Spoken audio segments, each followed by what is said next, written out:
Hello, and welcome to another edition of Your Therapist Needs Therapy, the podcast where two mental health professionals talk about their mental health journey and how they navigate mental wellness while working in the mental health field. I'm your host, Jeremy Schumacher, licensed marriage and family therapist. Good to be back in the new year. Good to have some new guests, some people I'm super stoked to be talking about. Another Milwaukee therapist, somebody who I got to meet at a networking event, and then we connected through there. And I'm super stoked to be joined today by Dawn Giorno, owner and operator at Glass Lake Counseling here in Milwaukee. Dawn, thanks for joining me today. Thank you for having me. Glad to be I here. I always start with the same question for my therapist guests, which is, how is it that you came to be a therapist? How'd you get into the field? Yeah, so initially, after high school, I went to psychology. Like that was I just always knew I sort of wanted to do the mental health thing. Um, I wanted to I remember wanting to understand my Hmm. experiences growing up, other people's experiences growing up. So I did psychology. That, of course, alone doesn't get you much. And so I Correct. got a job. Yeah, I got a job in Milwaukee working at the time. It was after college. It was healthcare for the homeless. Um, and I worked there for I think a couple years and realized, oh, I could go to school for social work and be a therapist. So went back to grad school and then really actually fell in love with the community organizing bit of it, Hmm. and sort of the grassroots part. And so I thought after I graduated grad school that that's what I really wanted to focus on. Um, but of course, those spaces I think are few and far between. Yeah. Um, so let's see. After that, I got a job working at Jewish Family Services downtown, as a case manager for Hmm. chronic and persistent mental illness folks, and loved it. Yeah. And then started working on my hours to get my license and all that, and then shifted into less case management and more therapy. Yeah. I love that. You're one of the few, this is like episode 83 or something like that. You're one of the few kind of linear courses, Yeah. knowing early on that this is what you wanted to do and sort of weaving your way to get to where you wanted to be. Yeah, I don't know. That's all, like I said, I think even from in college or high school, like I just really liked the mental health stuff. I had gone through some really, difficult things growing up. And I don't know, I just felt like I always sort of knew that that was the space. Yeah. Yeah. What was your sort of understanding in getting into the field?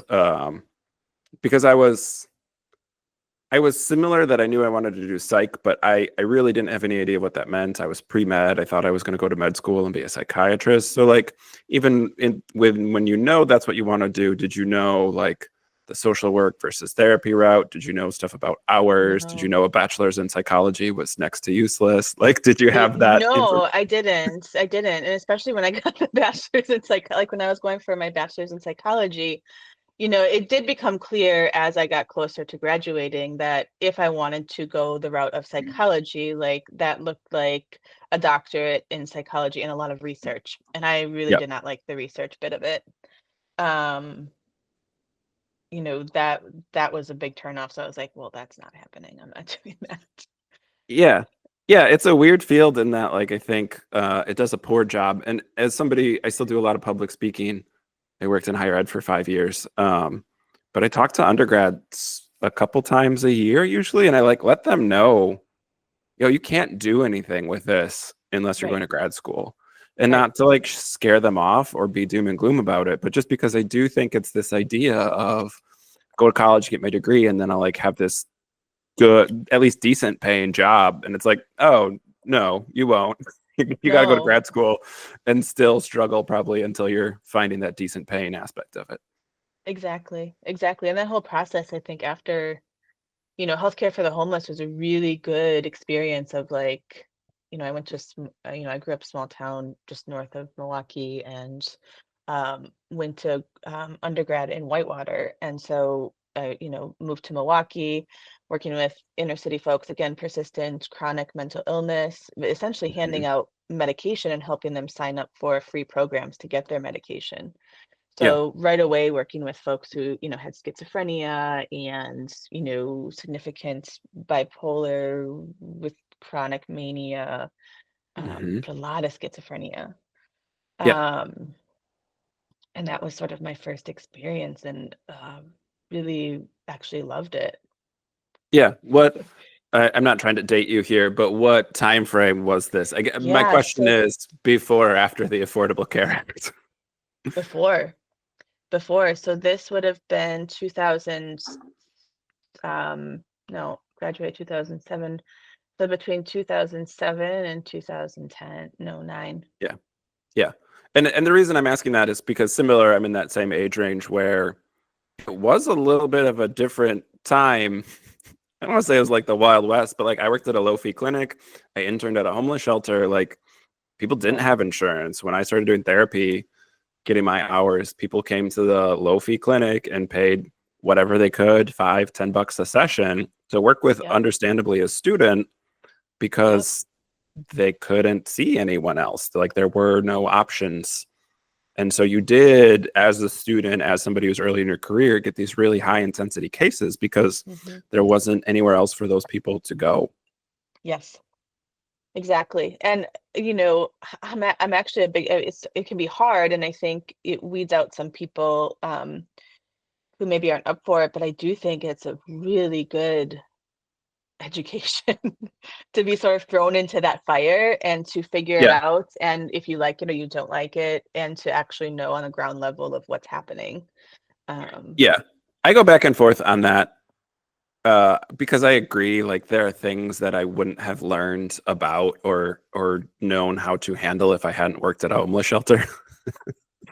And I think the profession needs to do a better job of prepping people for that because I Absolutely. was I was ill equipped and I don't think I did harm, but I don't know what good I was doing at that point in my Yeah, career working with exactly. some of that high intense cases, especially somebody who wasn't a social work background. I was straight therapy background.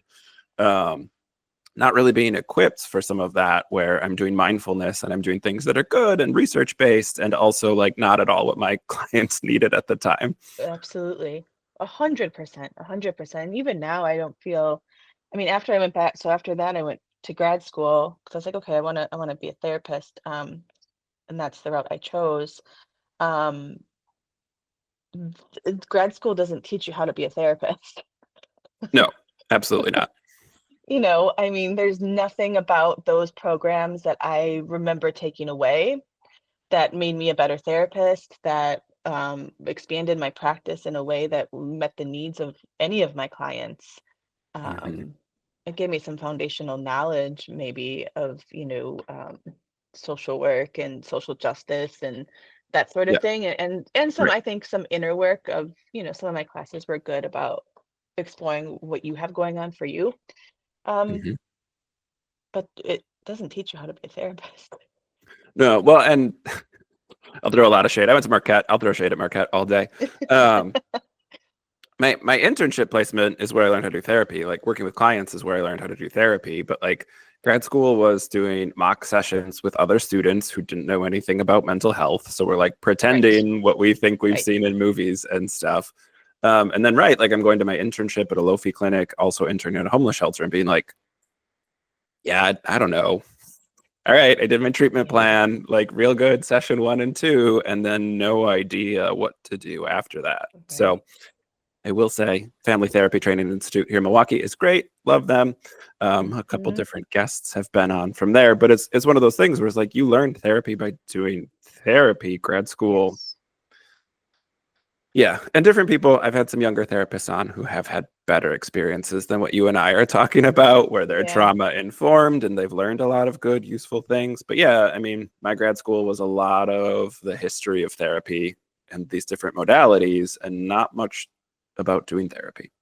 right. 100%. And, I will say, when I was working on my hours at JFS, I was also doing case management. So it was case management, And a lot of that's relationship building and, helping clients access resources and get to those Hmm. resources. And so that relational bit of it, I think was really helpful for me to be Yeah. an effective therapist. And then, you know, doing the work, but also having good supervisors and a good group of therapists around you who you Yeah. respect, who are doing good work, I think makes all the difference. Yeah. It's almost, I'm saying this out loud in real time, so I might be incorrect in this, but it's almost more of like that apprenticeship model where you're around therapists who are doing the work. And that was one of the big pushbacks I had in grad school. I was a young 21 years old, didn't have any real life experience. Like, there are reasons people didn't take this feedback from me seriously, but I was also pretty adamant that, like, our tenured professors haven't done this work in 20 years. They don't know what they're talking Right. about. Like, Yes, they're yes. old and stuffy and doing research, but they're not doing therapy and they don't know what it's like. And so, yeah, it is really when you're around therapists, when you get into your internships, when you have those supervisors, those people who are doing the work, you're learning a lot from those people for sure. Absolutely. And I mean, to the point of the name of your podcast, I think that's another area that, um, at least for me personally, having a really good early on couples counselor, or starting therapy in grad school myself, and still in it now. I mean, that also has been invaluable for me, and Mhm. not just in terms of my own development and growth, but to know, like, oh no, I like the way that she did this, or I like how they, frame this, and that was really helpful for me. And actually, I wonder if it could also be helpful for my clients, Yeah. because that's firsthand in session experience, which you Yeah. can't replace. Right. For sure. Yeah. Um, so let's fast forward a little bit. Then how, Yeah, well, not fast forward, but let's fill in some gaps. Now, owning your own practice, where did that sort of come from? Was that something you always wanted to do? Was that something that was yeah, promoted early on in your career? Or like yeah, how did we get to where we are today? yeah. It's a good question. I remember when I first told my boss that I wanted to start working on my hours. So as case manager, I was like, you know what? I think I want to do therapy. I'd like to work on my hours. And I remember him saying, well, where do you see yourself in like 5, 10 years? And I was like, I'd love to have my own little practice, just small practice, Hmm. and be seeing people there. And he was like, okay. And now that I'm here, it does feel a little surreal. And so what ended up happening was worked at the community mental health clinic through the pandemic, or through during the pandemic. And then so I was part-time. I had kids, so I Hmm. like pulled back from full-time work. I was part-time, starting to build a family, and frankly getting a little burned out on the community mental health piece of it, not feeling like I was um really feeling fulfilled, like it's really hard to do like therapy with people who just need basic, I mean, they need resources, Yeah. they Right. need survival. So um I was feeling a little burned out, and so I was curious about practice, private practice, and connected with someone who was in private practice, and started working there part-time as well. So I was doing Hmm. part-time at JFS and part-time in private practice, and really liked it, and clients who were, motivated, and they were, I I mean, maybe that's not I don't necessarily like the way that is framed, but, Yeah. they wanted to be there. They really wanted to work on their shit, and Hmm. it was very fulfilling to see the progress people made. In community mental Yeah. health, you don't always see the progress, and progress sometimes takes 5, 10 years or Yeah. more for little bits of And progress. right. And it is, I get the sort of squickiness around motivated clients because Yeah, it's not that, it's just it is different when you're working with people who have either their basic needs met or have exactly. the space in their own life to do some of the deeper work beyond basic necessities, beyond having sort of like, so when people have some stability, therapy looks different. Yes. It absolutely does. And I mean, we could go down a whole rabbit hole of the systemic and societal problems. Yeah. You Few know, episodes ago, if you want to hear about that more, a couple episodes ago, we talked about homelessness in America versus in other countries. So yeah, yes. homelessness, mental health, you know, all sorts, just across the board, right? Hmm. It's kind of a shame, frankly, Yeah. um, and hard, So but yeah. starting a family, working at a different practice, where's the sort of evolution to opening your own place? Yeah, so at that time, sort of thrown into it actually, parting ways, difference of which way we wanted to go in that private practice. And so I was like, you know what, I'm gonna take this jump. And it was really like a jump. It was like one day here and then the next day opening, the bank accounts, filing for the LLC and trying Yeah. to figure it out from there. It Yes. was I a love that. little bit of a, it was a little bit of a shock to the system.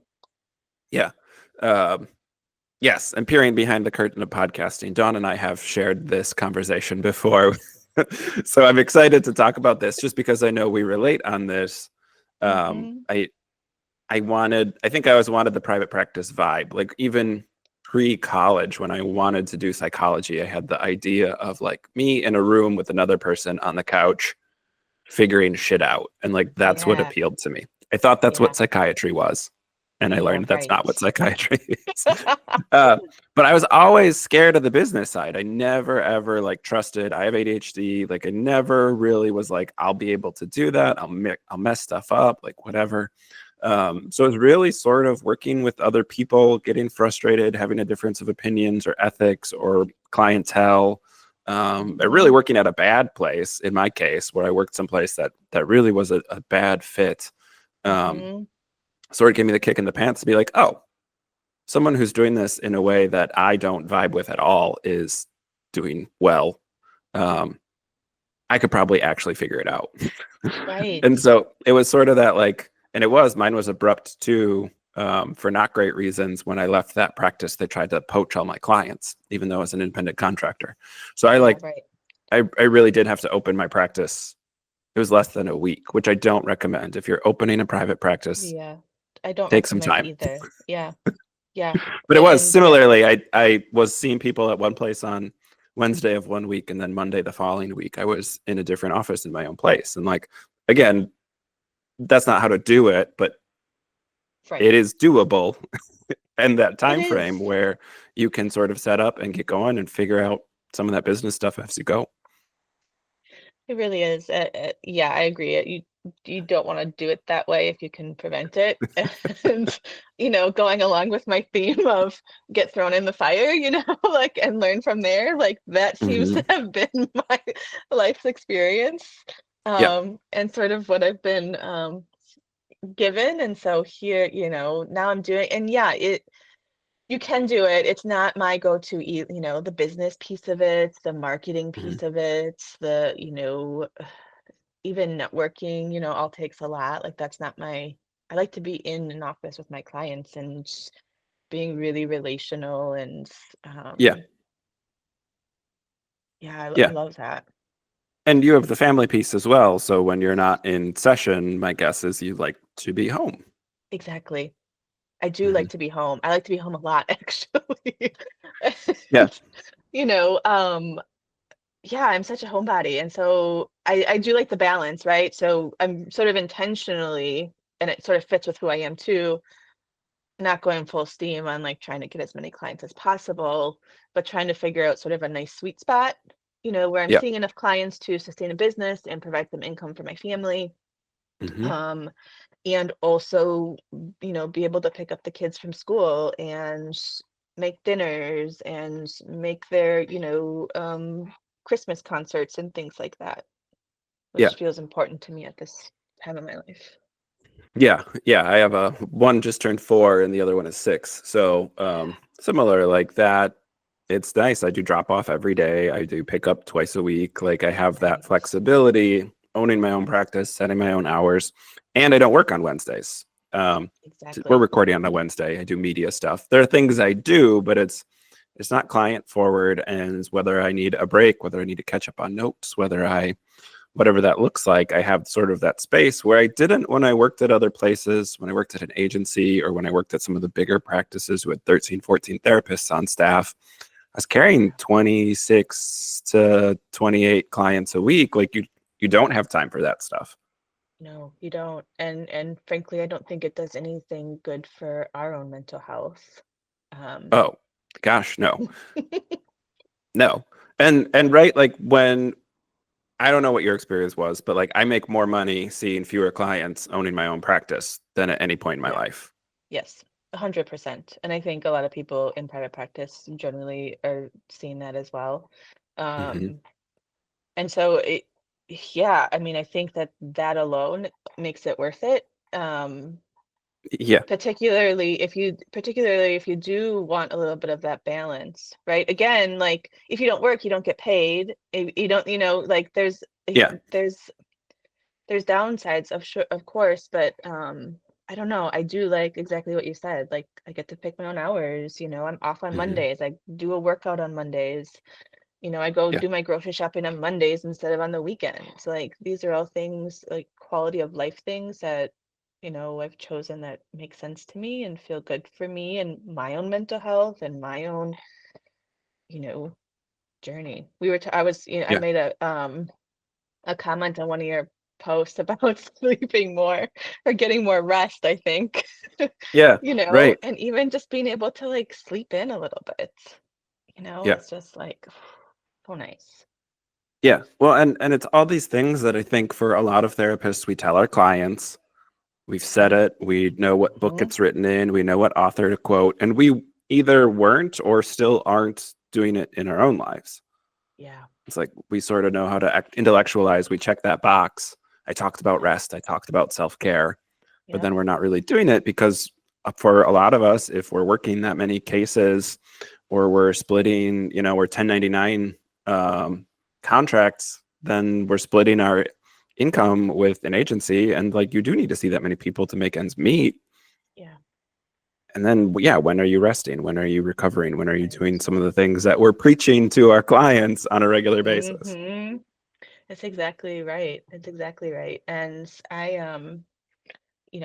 so I turned 40 this past year and it felt like a really good birthday. And I'm really trying to be intentional of how I want to spend this next half of my life, essentially, Yeah, and feeling guilty about sleeping in, is not one of those things I want to entertain, which is of course yeah, different than like a lazy or not meeting, expectations or needs.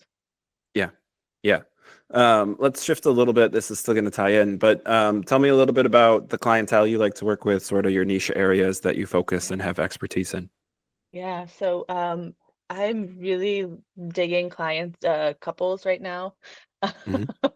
I love working with couples. That's one of my niches. I also work with a lot of women postpartum. It sort of has evolved as I've also gotten older. So when I was like perinatal phase, postpartum, having kids, I saw a lot of women during that period and similar, and had a training with the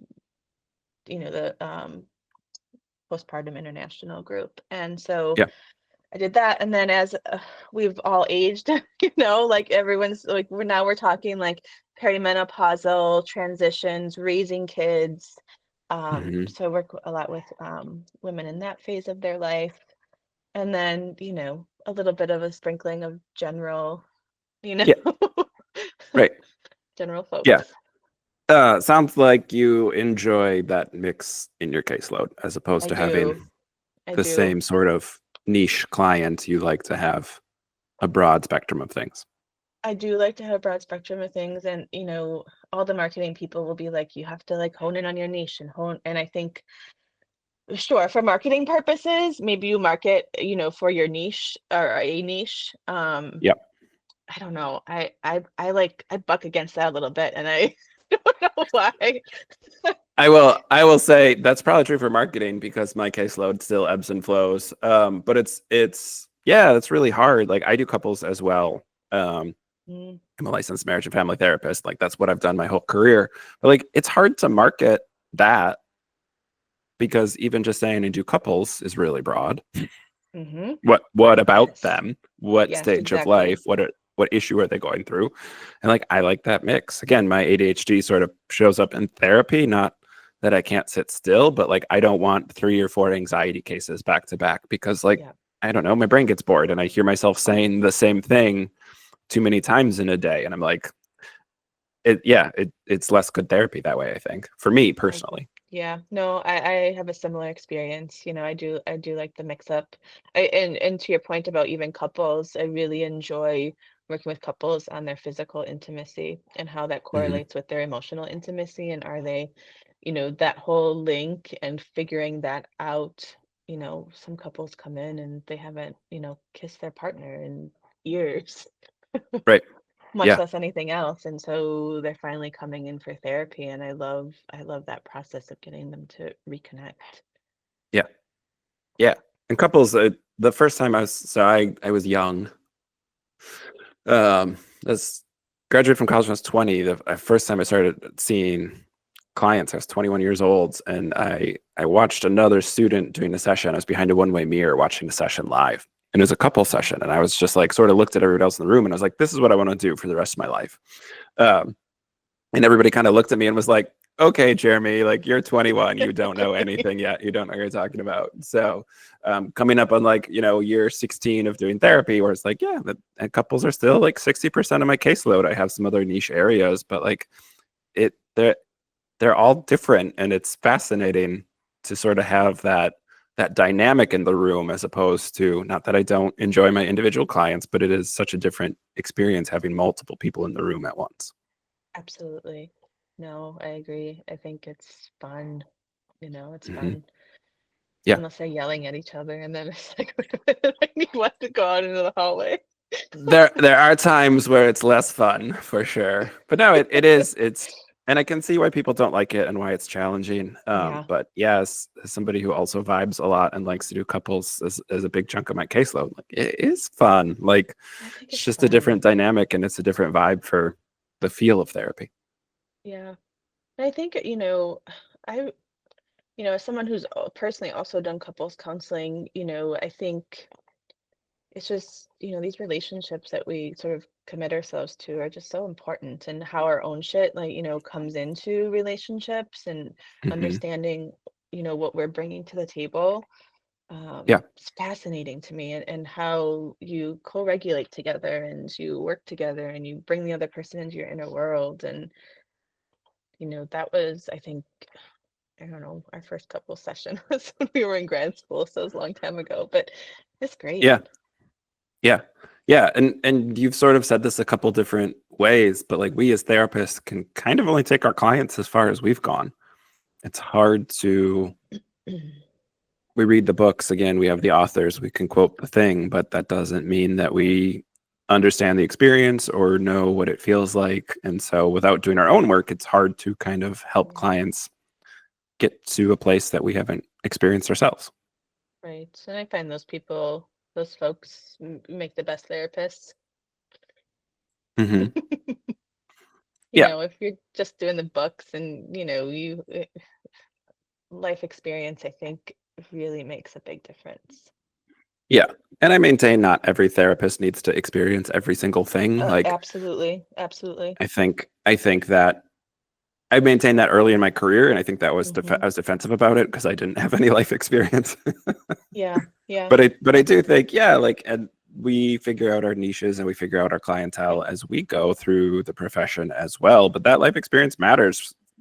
I talk about my neurodivergence, like that's a much different feel for a lot of my clients who have had a bunch of therapists to be like, oh, you get it because you also have ADHD. Like, yeah. well, right. And I wasn't diagnosed either till I was much older. And like, so they're just like, some of that stuff is shared experience. Or I do religious trauma where like a lot of that is shared language. Like, yeah, it doesn't sound so bad if you didn't grow up in it, but if you grew up in it, you're like, yeah, it's a fucking cult. Like, Yes, right. and there's just a much different vibe when you sort of have that shared experience, and it's different than reading about it in a book or having it taught to you from a lecture. Yeah.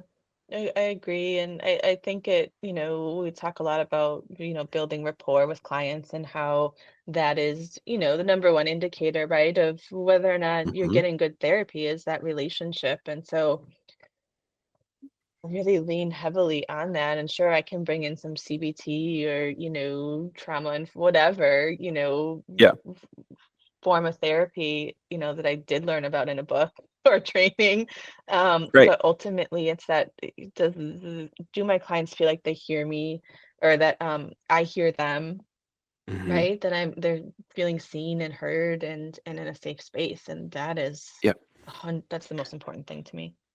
And even, knowing, hey, here's this really good book, but like if you don't have that rapport, you're just another person recommending, you know, this book that they could have picked up off Amazon or read on a Reddit post that somebody else recommended. Like part of the relationship building is why this book will be good, what to look out for in it, and like understanding, really making a personalized recommendation as opposed to just sort of Yes, like anybody should read this book. It will help them. 100%, 100%. I think that's the main thing about therapy is you have to have that. Yeah. What does self-care, investing in Oh yeah. yourself, cultivating joy, how do you we talked a little bit about the structure of having your own business and that work-life balance, but what are some of the activities or the practices you have in your own life to cultivate that? Yeah. So, one also, making sure I am making those appointments with my therapist, massage, acupuncture. I mean, some of that like upfront self-care stuff, but Hmm. also, something that I also incorporate into my practice is a lot of nature-based things.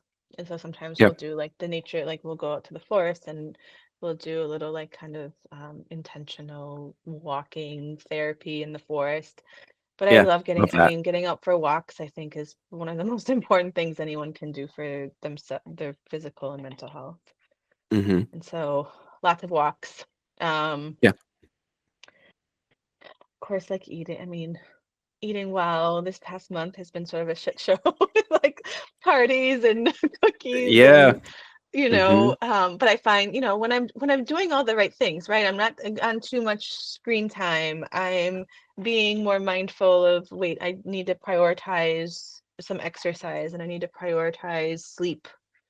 Yeah. And actually, I don't need to go do this thing that I feel like I have to do. I can Right. rest and read a book.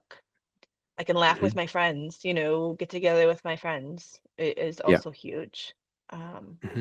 Water's a big one for me. I also, like known Hydrate. to take Yeah. 2-hour baths. Oh, okay. So like that. Yes. Hydrate as well. Spending time in water. Yeah. Yeah, long shot. I mean, all these like somatic things that we sort of teach, and then life happens. Like it's freaking Yeah. busy. Yeah. Especially, depending on for me, I've got 2 kids who,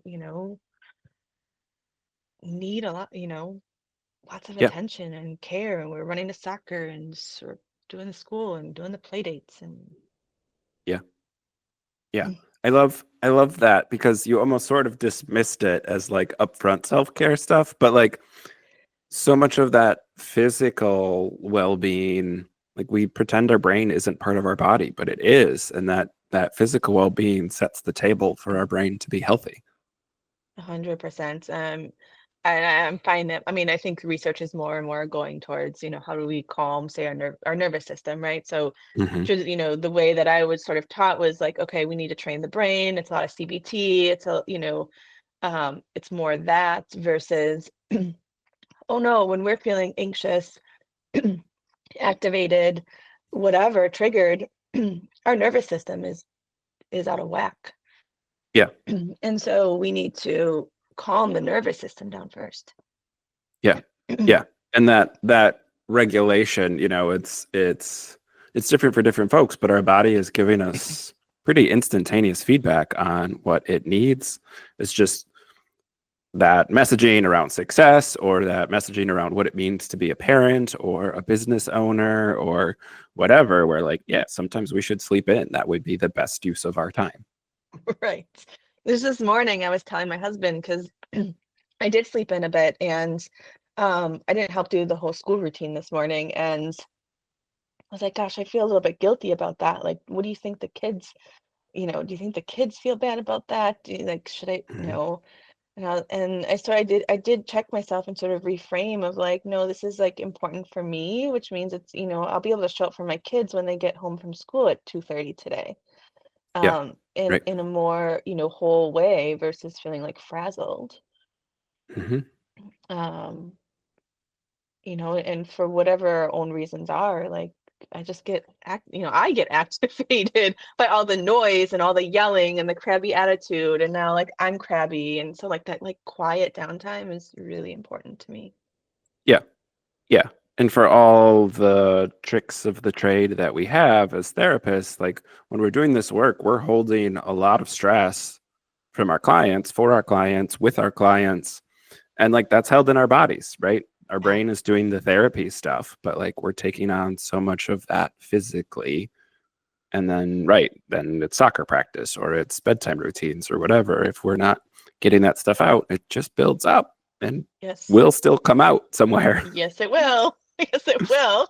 And it does. Like I don't think we can necessarily escape it fully, right? Like it's going Right. to, and Yeah. that we have tools and we can, have the self-awareness to say, oh shit, no wonder why I feel this way. Like I can look to these things, or I am feeling triggered, and these feelings of inadequacy or parental anxiety are showing up, and that's not fair for my kids or my husband or whatever it is. Right. Yeah. Um, is having that groundwork, I think, is also helpful. Mhm. I was just talking to my wife the other day, and I was venting, I'm sure, about capitalism and some other things, talking about how expensive it Yes. is to be healthy. But she just made the point that like it's also tiring to be healthy. Like all Gosh. the things to do like don't make sense within the context of a 40-hour work week or within like the context of all the things we try and schedule. It doesn't Absolutely. fit from a health and wellness perspective. Well, and I think our culture is exactly meant to make sure it doesn't. Or if it does, that to your point of the capitalist world we live in, like that it makes money. And so inherently it's already fucked up. Yeah. Yeah. Like It's we're you're swimming against the current we're constantly. dysregulated on purpose. Yeah. Exactly. Right. Mhm. And so we're not really given a fair shot. Yeah, and so it it is so interesting. I think when I talk with clients about topics like these or other therapists about stuff like this, is like it is intentional. It sounds so silly to be like set your intentions, but like yeah, like understanding the system's fucked and like we can't change it right now. Yet, like here, how do you want to spend your time today? How do you want to show up for your Exactly. kids? What do you need to do differently to be able to do that? Um, yeah, and it's weird. I have end of the year last year and some into this year a bit still like some turnover, some clients who have lost jobs or got fired or let go. Like it's an interesting conversation where these things we were working on when they had money coming in shift and that like panic hits and it's like a lot of the same stuff. And they're like, but Jeremy, I need to do applications. I'm like, well, you need to go for a walk. So how Yeah, do we do both those things? How do we structure our time differently? But it's so interesting how, yeah, the system, it doesn't take a lot for the system's unwell approach to impact us, even with our healthy habits. absolutely. And I mean, I'm sure you've been there and I've been there too. When you're feeling like shit, the last thing you want to do is get up and do anything.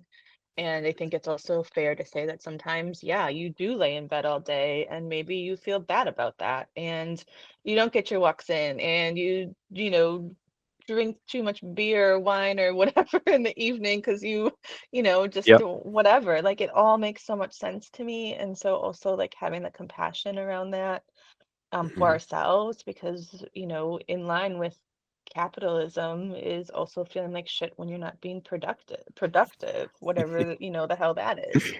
And Yeah. so Making money for someone else. Yeah. right, right, it's just, yeah, it's a bummer. And so yeah, to your point, like we do have to be intentional about it because it's not just going to fall in our laps. Yeah. And I think obviously as a therapist, I bias to think therapy is a good thing, but like we talked about this before, but the personalized recommendation, again, this isn't read whatever book is on Oprah's books of the year. This is like Right. personalized input on what does that actually look like in your life, as opposed to sort of like make sure your intention board is up to date. Like it's not woo woo magical thinking. It's sort of gathering information and making an informed decision about what we're going to do with that. Mm-hmm. And therapy, I don't know if you find this too, but it also holds some accountability. You know, not many other people in their lives are saying like, "Hey, let's really be intentional about this thing, whatever, that thing Right. is." And some accountability of like, "Oh no, like they actually get it and they see me and okay, yeah, I do want to work on that thing." Yeah. Um, which is huge. Yeah. Yeah. I always chuckle about that because I don't take like an expert stance on a therapist. Like I'm just a person. I'm trying to be helpful, but I'm just a person too. But I sort of chuckle, especially post holiday here, where clients come in like, Jeremy, I was so excited to tell you about this boundary I set over the holidays. And it's like, yeah, I'm so proud of you. It worked. Hooray. Yes. That's what's supposed to happen. Yes. Well, and I think that's exactly it. And you really do feel so proud of these clients because you know them and you know how they've struggled with these things. And I got some emails too from clients saying, "Hey, I did this thing or this thing happened," and like or sharing a song they made about something we were talking about already. Like that's the stuff that just, I don't know what the word is. Lights a Yeah. little fire for me. Like it's just so it makes me feel so good. Yeah. Yeah. And it's easy, I think, to get cliched about like, oh, we learned so much from our clients and all that stuff. But like, it really is a wonderful experience. It's very much a privilege to like join people Yeah. on their journeys and to be with them for a couple chapters throughout their life. 100%. And yeah, it's just so very humanistic, it's so Hmm. human and so like raw. I think Yeah, it's, I don't know. It's not for everybody, but I do really enjoy it. it is not for everybody. That's true. Dawn, if people are vibing with what you're talking about, if they want to learn more about you, if they want to work with you, where do they go? How do they find you? Yeah, so my practice is called Glass Lake Counseling Milwaukee. I don't even know the website. GlassLakeMKE.com, I think. Or is it Yes, Glass that's Lake correct. Counseling MKE? Yeah, See, I this had is to the part I don't clarify like. this marketing stuff. Ugh. Yeah, I'm in Milwaukee though. You Google my name, you can find me, you can shoot me an email. Yeah. Are you on I'm social always media? down for I'm not on social media. I mean I am personally, right? That's a private Sure. account. Um, We don't promote that. We like no. those boundaries.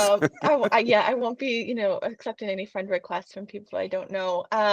No, I'm not. I just it seems like it would take up too much of my time on something that I Yeah, already spend too much time scrolling. So, for sure. um, no, I'm not.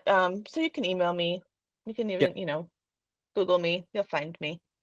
Yeah, we'll link to the your website in the show notes too, I so people can appreciate that. click over there and follow that link. Don, this has been lovely. Thank you so It's much for so taking the time to nice. join me today. I really enjoy this conversation. I enjoy meeting you and connecting with you this past year. Like, it's been great. Yeah, for sure. And to Thanks all for our having me. wonderful listeners out there, thanks for tuning in again. We will be back next week with another new episode. Take care, everyone.